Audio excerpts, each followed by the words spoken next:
Okay. Hi, everyone. I am Connie Zabo-Schmucker. I'm Advocacy Director at Bicycle Garage Indy, and this is the Bicycling Lunch and Learn. It's our monthly lunch and learn. We do them from February through October, so next month is our last one. Um, and it's one of our more popular topics, which is riding in the cold and dark. It's starting to get cooler. It's starting to get darker. So that'll be a timely session. Um, and a couple of things. We've got a couple of events that are coming up. Week Without Driving is September 29th to October 5th. And Central Indiana Cycling is hosting a kickoff event on the 29th and encourages people to try not to drive during that week as best you can. And if you do have to drive, think about why you had to drive. And we also encourage you to ask your elected officials to participate so that they understand what their constituents who don't drive have to do to navigate getting around on a daily basis. Um, so that's coming up. And Tess, if there's anything else you want to highlight of any other events, I know that that's kind of top of mind, what we've been talking about for the last couple of weeks. Um, and then I will turn it over to Tess. As always, you can review this presentation and all the other presentations that we've recorded on the webpage. There's links to it. We now have 5 years, believe it or not, of recordings of bicycling lunch and learns. Lots and lots of topics. But we're always looking for new topics. So if you have some ideas for topics or something that we did in the past that you'd love to see again, let us know in the comments because we'll be deciding in January what we want to do for 2026 with topics. So um, and with that, I will turn it over to Tess. Tess is with Central Indiana Cycling. Thanks, Connie. Yes, so I'm Tess Woods, Central Indiana Cycling, and I'm here to talk about bike safety, specifically, riding bikes and also even just driving safely. If you have questions or comments, please just put them in the chat. Connie, you're going to be keeping an eye on that, right? And I am not an expert by any means, so I would love it to be more of a discussion. If you have comments or ideas on what I'm talking about, please, shout out and let me know, and I'd love to hear from you as we go along. Um, if you're not familiar with Central Indiana Cycling, we are an advocacy organization. We try to get more people riding in Central Indiana, and we do that through advocacy and education and rides. So I just wanted to mention that briefly before we get started. So first off, it's funny when I was making this presentation, I was thinking safe cycling, and I'm like, well, there's a lot of ways to think about being safe on your bike, right? I mean, the first thing that comes on top of my head is obviously interaction with cars and things like that. But there's a lot of other ways that we could possibly get hurt when we ride our bike. So that's kind of how I started to frame this when I was creating this presentation. So, first and foremost, sometimes we are our worst enemy, right? So even ourselves and how we ride our bikes can keep us safe or not safe. Our bikes themselves, if they're rideable, if they're serviced, how the weather is outside, the terrain that we ride on, um, dogs and animals, and I definitely have a slide about that to discuss how we deal with that. And then just other things, other people that are road or trail users, drivers, scooters, cyclists. Um, so it seems weird to start with that, but that's kind of what we're talking about, right? Is safety while riding our bikes. But the point of it is we all want to go out there and enjoy our rides. So whatever we can do to make those rides the safest we can, that's what we're going to be talking about today. And at the very end, I put wallet just kind of as a joke to lighten it because it sounds so serious when I listed this out like this. But when you get into to riding, you tend to spend more and more money on your bike, which can be a good thing. I know a lot of us have more than one bike in our garage, so so that's it can be financially dangerous as well. So talking about bike safety, like I mentioned, it's ourselves, how we approach riding can determine how safe we are, what we ride, how we ride, where we ride, when and who we ride. So those are things that we can control on our bike, right? And we'll talk about all these things as we go through the presentation. But then there's some things that we can't control, right? How when we share space with others. We can't necessarily control what they do. So that's drivers, other trail users, the general public, animals, and predators. So the only thing we can do in those situations is how we react or interact with those people. So I kind of divided it out that way to get us thinking about what we can do to be safe on our bike.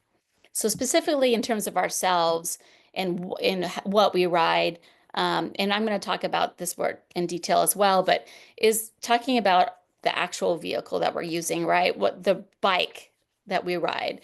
When I was 10, I had a 10-speed bike and I rode it everywhere on gravel, on trails.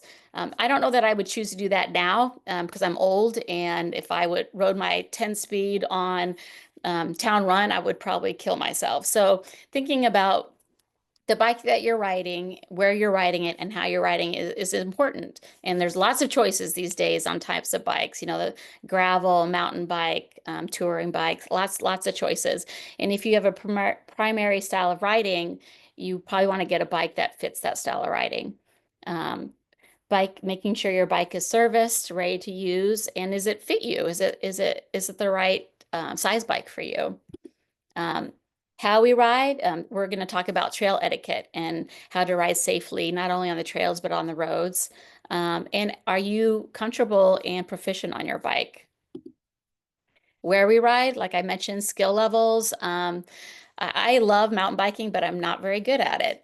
So I choose trails that if they have obstacles, I can go around them. So being aware of your skill level and what you're able to do, and making sure that you're staying safe while you ride in that zone of proficiency. And then just being familiar with those routes and trails. Riding on a mountain biking trail and not knowing that you can't go around an obstacle and suddenly you're on an obstacle that you don't have the ability to maneuver is pretty scary. And I've been in that situation. So being aware of the route and the trails that you're on is really important. And when we ride, in terms of time of day, year, weather, do you have the right gear for that? And who we ride with.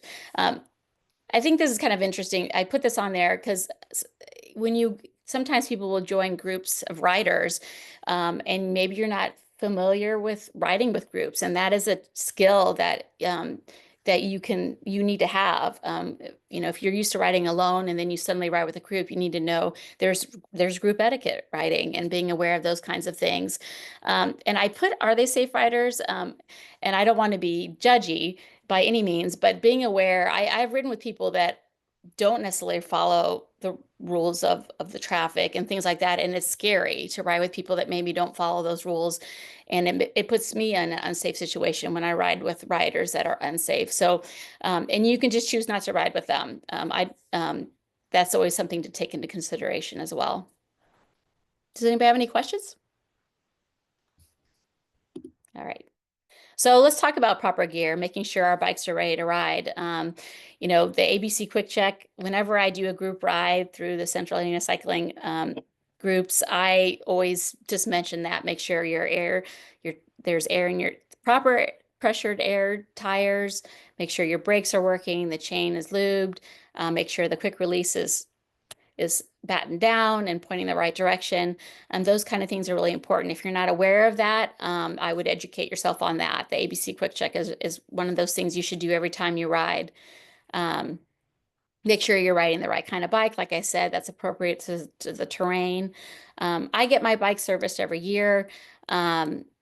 That's always nice to take it in and have a professional look over it, make sure everything's in working order. There's no worn out parts, things like that are really important. You don't want to be riding a bike that's not serviceable. or is not in working order.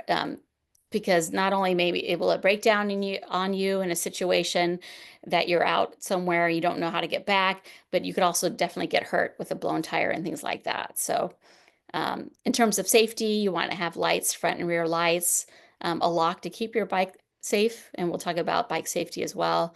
And then bike tools. And obviously all these things I try to keep on my bike, but I don't always do that. And you want to make sure you know how to use those tools if they're on your bike, right? Do you know how to change a tire? Things like that. Those are all important things to know. I actually had a flat just the other day and I did not bring my toolbox. I did not have my bag of tools. And I was just lucky enough to be a half mile from freewheeling. So I walked my bike down there and had them fix it for me, which was nice. But you should have a plan. If you don't have the tools or the capability to change a tire or fix your bike in any way, you need to have a plan for if it does break down on you somewhere, what are you going to do? If that's calling a friend or family member to get you some way to get back to where you need to be if your bike breaks down. So proper gear, that's all important to keep you safe if you do get in a situation where you fall. A helmet is really important, and wearing it right is really important. 2 fingers above your eyebrow. It also, I don't know if you all are aware, but helmets expire. So it's important to make sure that you have a helmet that will protect you and is and not too old. High visibility, I'm going to preach that throughout the presentation about being visible, being seen. So investing in a nice high visibility vest or top that you wear when you ride is really important. Comfortable clothes that's appropriate for the weather. As Connie said, we're going to have a presentation next month about riding in a cold. And that's one of those things where you can ride all year round if you have the right clothing for it. And you certainly don't want to get frostbite or hypothermia because you're not wearing the right stuff. And so these are just some other things that I suggest having or being aware of. I did want to highlight the personal safety item, and I do have a slide about that later about, we all know there's been some attacks. So personal safety is important to discuss as a rider, especially if you ride alone. And I'll talk more about that later, but I wanted to mention that that's something to consider having on your bike. So let's go ahead and move into, sharing the road. I do like this quote, when motorists and cyclists respect each other's space and pace, the road becomes a safer place for everyone. And that's really our goal, right? We all have a right to be on the road, and we want to share that space and be respectful of each other's space on that. So let's talk about riding etiquette and how we can be good stewards of the trails. First off, obviously, we want to pass with courtesy. We have all kinds of road users and trail users. And so making sure they're aware that we're coming up on them, using your bell and your voice to let them know. I used to be kind of shy about that. I was like, I don't want to annoy them with my bell. But I have found that as a walker and a runner, it's important to know when someone's coming up on you because it can scare you. And especially if that person has a dog or a child, they can kind of make sure that they have those under control, I would say. And so it's really important to make people aware when you're passing. Be patient, sometimes, especially on the Monon when it's really congested, there are people coming at you and you don't have a chance to pass safely. So just being patient and waiting for a moment when there's a space available to go by slower trail users. And then just be slow or slow down, reduce your speed when you're passing people because you never know. Someone might have a control of their dog and lose it right when you're passing. And then that dog gets in front of you and then you're the one that's going to get hurt. So real important. Using hand signals, letting people know which direction you're going. I remember in 4th grade, they were doing all the this way and all these weird arm movements. And, as long as you're pointing in the right direction, I'm going this way or I'm going forward, making sure that cars and other trail users know which direction you're going. You don't have to have some special arm wave to do it. Just indicate your direction of travel. It's good to point out obstacles on the trail for riders behind you, and also if you're slowing. And you can use your voice, obviously, as well for those things. But all those keep you and other trail users safe. Um, a bike has to follow all the rules as a car. So obeying street signs and traffic laws is really important. And there's, we already have enough, I think, animosity sometimes between cars and bike riders. We don't need to give more fuel to that. I don't know how many times I've seen drivers complain about cyclists running stop signs, and vice versa, really. So if we all just follow the rules, I think everyone would be safer and happier. So it's real important to do that.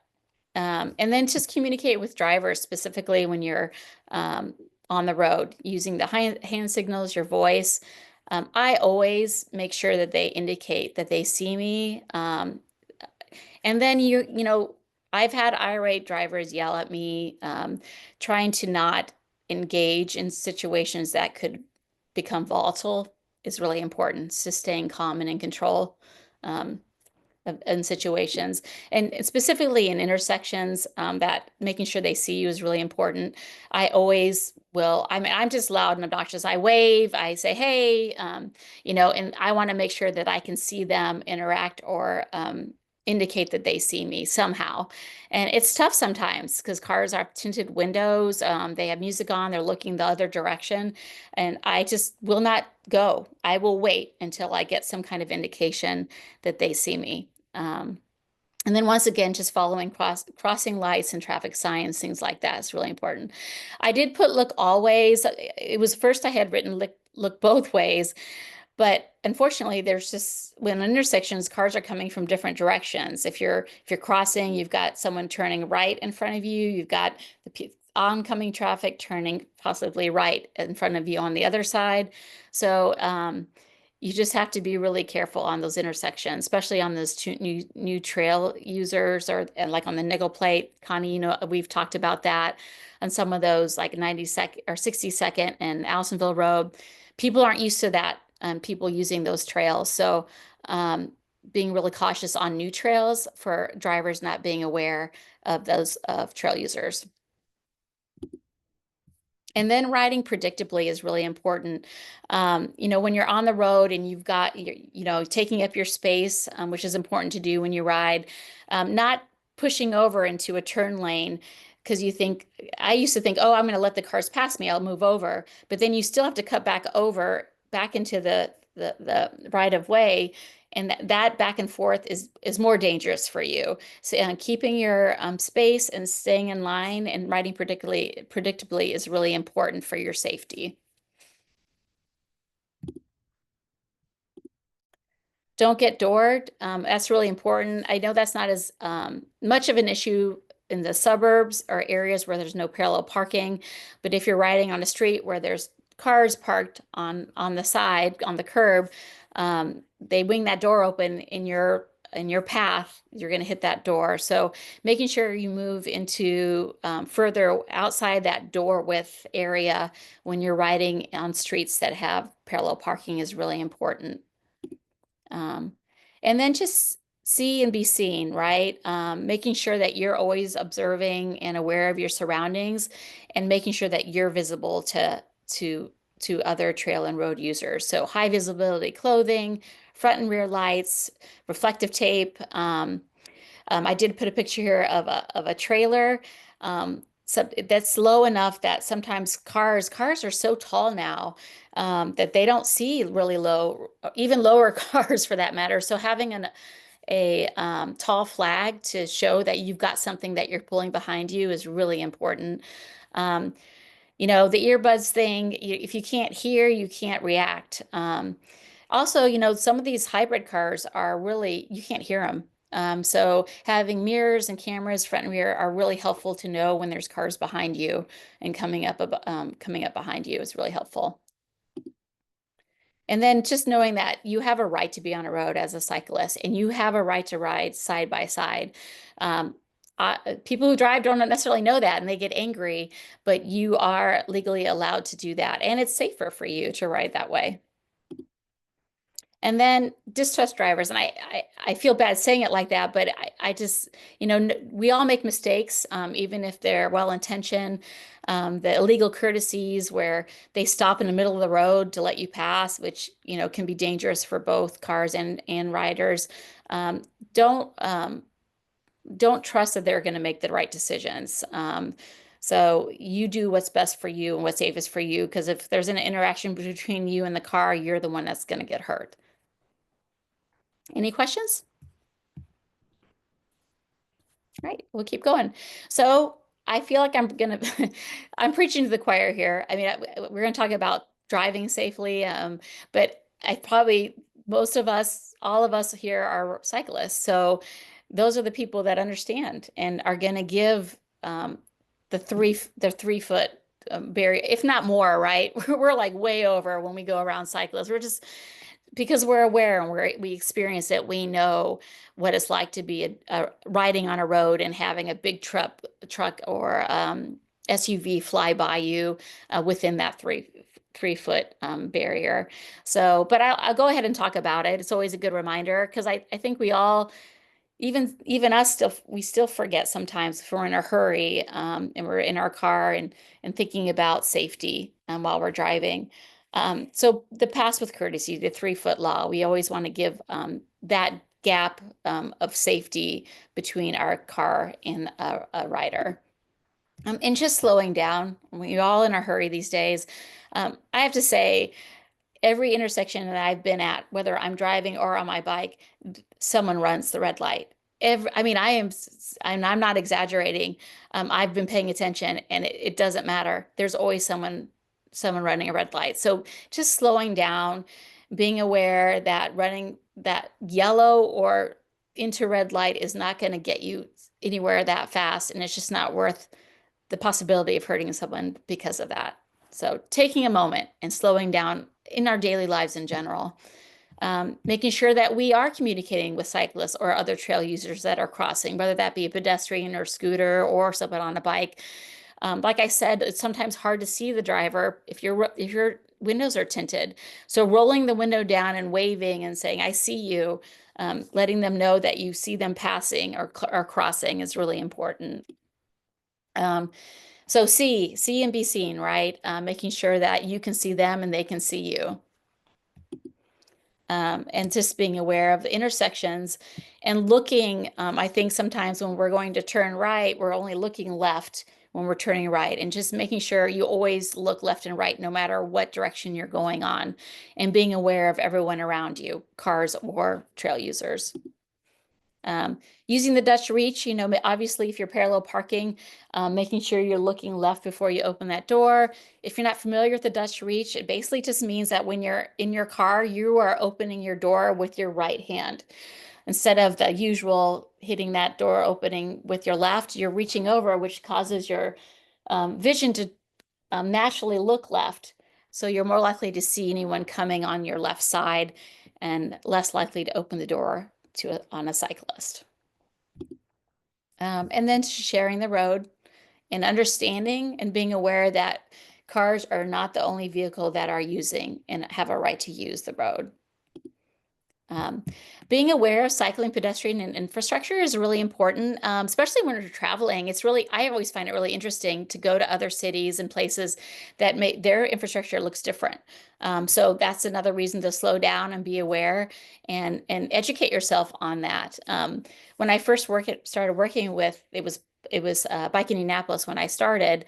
Didn't even know what the green bike boxes were. I just saw, and I didn't even actually know that they were there, and I started paying attention. I'm like, oh, what is this? This is green paint on the pavement. What does that even mean?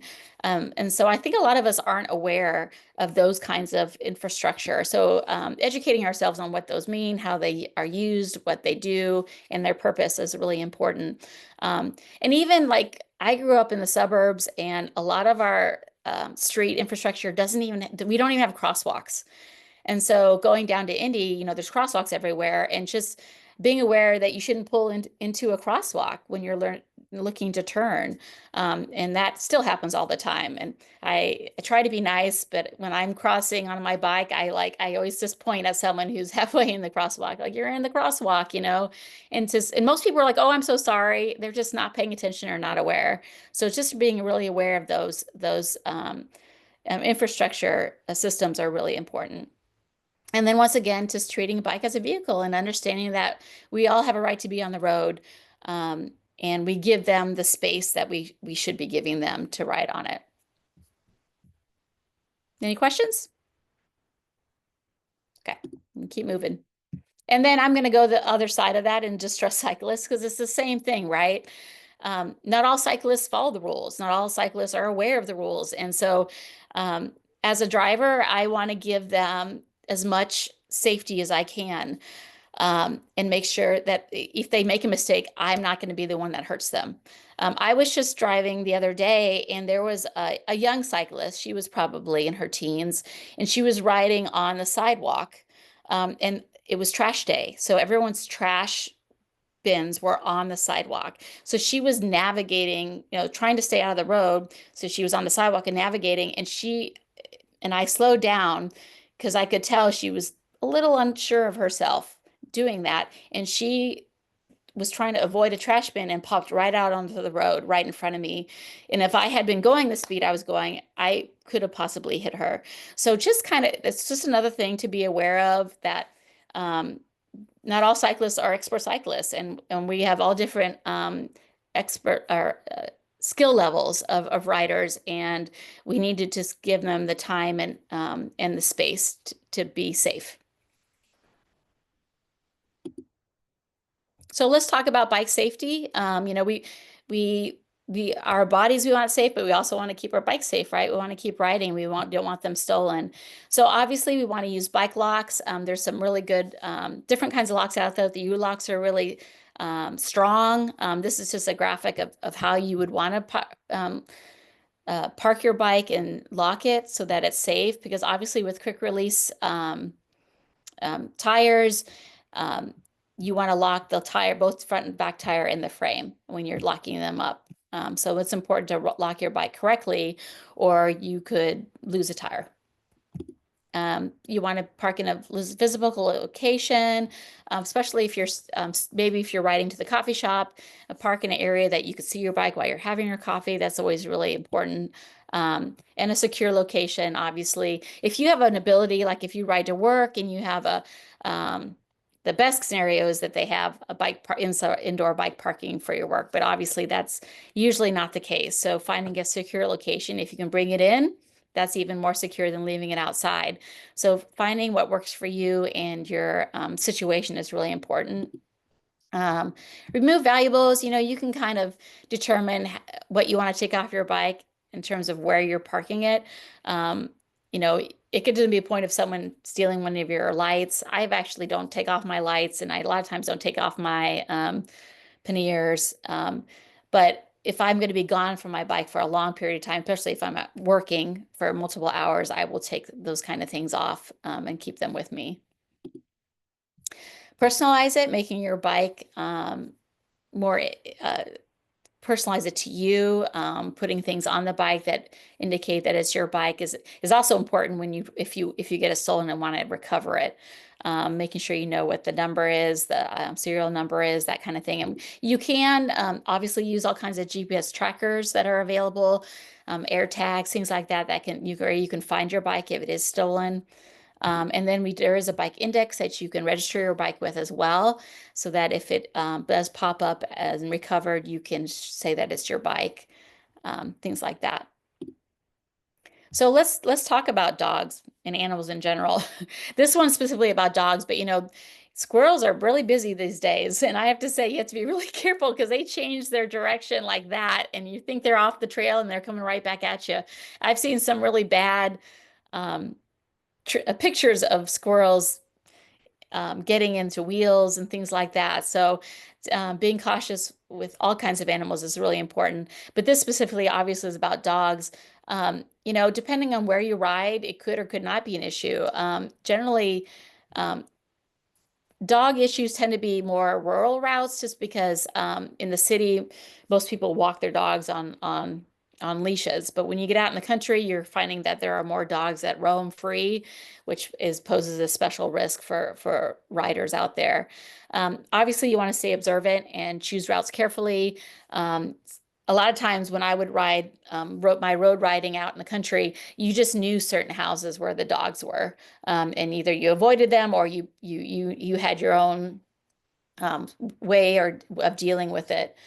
So just being aware of those routes and where they are. Um, Dogs look at you as that's a predatory response.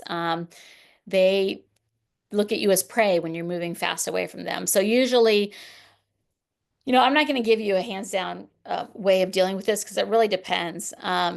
Using your voice to command to them, no, bad dog, go home can work. Sometimes being calm, using a calm voice or like a friendly voice um, can calm a dog down. It really just depends on the dog. Slowing down, stopping, dismounting, and standing your ground can be useful. Sometimes people suggest just getting out of there. But if you're not a fast rider, dogs can be really fast. So you have to know your skill level and your ability to be able to outride a dog that's running after you. Um, and your skill level on the bike. If you get nervous and you start wobbling and you fall, then you're in a situation where that dog can get to you. So you just have to be prepared and aware of what your skill level is and how I would have in mind what you will do before you get in that situation. But generally, if that dog is running after you, if you stop, dismount, and put the bike in front of you, um, that can protect you. I would say pepper spray, water bottle, loud whistle, those kind of things can dissuade them from going after you as well. Um, if you're in a situation where they're coming after you, I would use whatever tools you have. Your bike, um, a bike lock or chain, anything that you can protect yourself because you can get really seriously hurt from dogs. Um, and so whatever you need to do to protect yourself is the right thing, I would say. Do we have a comment, Connie, or anything? Or a question? I wasn't sure. I just wanted to check. And I would Yeah, we welcome. had a comment. Okay, So Keith mentioned he doesn't recommend pepper spray since it can also affect you. good point. Um, he carries a citronella spray. Yeah, he rides a recumbents, and so he's at dog Oh, level. yeah, yeah. And Hasn't I'm had glad you said that. hasn't Uh, had to use it, but the vet said they're very effective and not harmful. Thank you. I appreciate that. And I you're absolutely didn't know right. that either, so Yeah. very helpful. Yeah, it's citronella. And you're right, pepper spray can blow, especially on which way the wind is going, and then your eyes are hurting. And so that is a very good point. And anything that you use, a tool that you use, you better know how to use it. And we're going to talk about that with personal defense as well.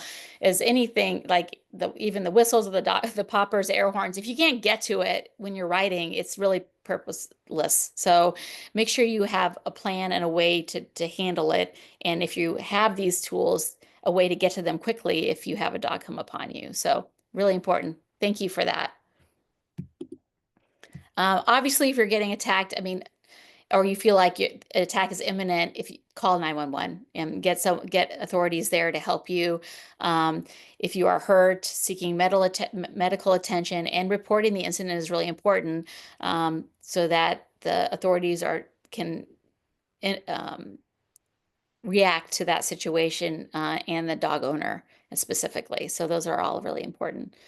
Any other comments or suggestions in this situation?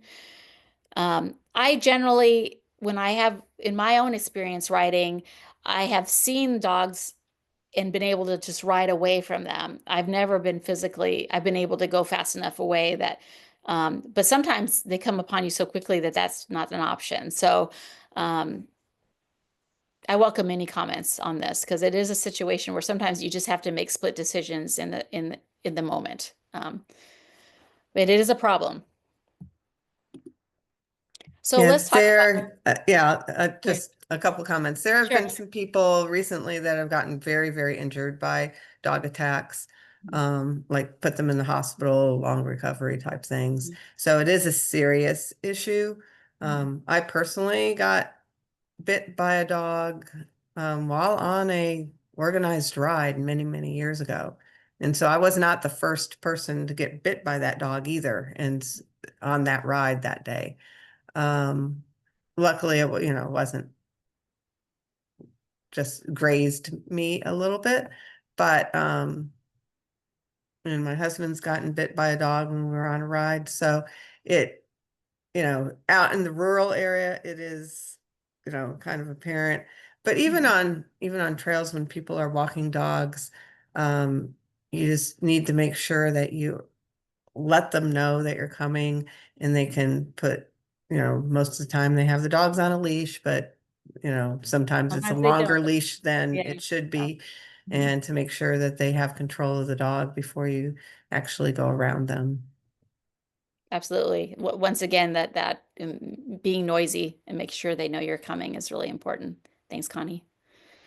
And so let's talk about general ride safety. I we've heard, most of you probably have heard about the attacks on the Monon. We had some Fall Creek Trail attacks last year, which is really sad and scary. And so, what are the things that we can do for ourselves, just to keep ourselves safe? And obviously, it when however you're enjoying the trails, whether that's on a bike or walking or running, staying alert, focused, and observant of your surroundings is really important. I know I love riding, I love running with my earbuds, right? But if you have earbuds in and your music's loud, you are not tuned into your surroundings at that point.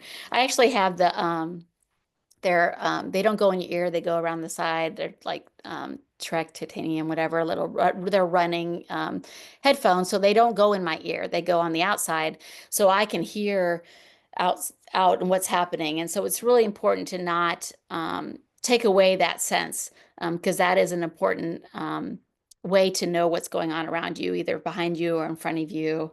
Being able to hear as well as see. Make sure you're aware of your routes, vary your routes. Choose well-known, well-lit, and well-traveled routes. Obviously, if you are around other people, other trail users, you're more likely you're going to be safer than if you're alone. Um, um, Make sure you have your privacy set on different ride apps that you use. I know Strava, you have choices on who sees your rides, your ride routes, how it's posted on those. So those are important for you to be aware of. Make sure you know who's seeing your information, and if you want them to see it, you can change that so that people don't see that. I know with Strava, which I haven't used in a while, you could change that it doesn't show your starting and ending points. So like if you go from your house a lot, people are going to, if there is a predator out there looking, they can figure out obviously where you live based on where you're leaving and arriving and departing from. So you can change where that shows that. So there's almost like like a circle of an area that does not show where you're leaving and going from. If that makes any sense. So you have options for that, and those are things that you can do to make sure that your privacy is protected. Riding assertively. In general, self-defense, they talk about being assertive and walking with assertiveness or moving in with assertiveness, and that a lot of times predators look for opportunity and victims that do not present themselves that way. So riding, walking, running assertively can dissuade predators from picking you as the victim. Riding with others obviously is a huge deterrent. Using ride cameras and mirrors. So obviously mirrors are another way for you to visually inspect your surroundings and making sure you know who and what is around you. And ride cameras are, another way they can show the rear part of you, but they also can record. So you have footage. If there is a situation or incident that occurs and you have that, then you have information that you can provide to authorities. If you are confronted or attacked, especially if you're confronted specifically, you don't stop. You can use your voice, use your bike as a barrier, and self-defense tactics are always important. If you are able to call 911, obviously we would want you to do that. And once again, we're back to deterrence, which these are some of the things we listed even for the dogs, but are good for other situations as well. And I will reiterate, whatever tool you decide to have with you for self-protection, you need to make sure you know how to use it and you have access to it immediately if you need it. Those are always really important. Reporting the incident to authorities. Does anybody have any questions or comments about this? Okay. It's a scary situation. But we want to enjoy our ride and we want to be safe while we're enjoying it. So by taking precautions like this, it's those are things that you can do to reduce the chances of something like this happening. The good thing is that when you look at the percentages of the amount of people that are using these trails, the percentage of people that are attacked obviously is very low. And I don't want to dissuade people from riding, but we just want to be safe while we're doing it. I did want to say, after we talked about all these things, and it's a lot of information and it can be overwhelming sometimes, especially for new writers. You don't have to do it alone. Join a group, a slow roll or neighborhood ride. We offer those through Central Indiana Cycling. We also have a program called the Bike Buddies program, which is a collaborative effort with CERTA Commuter Connect.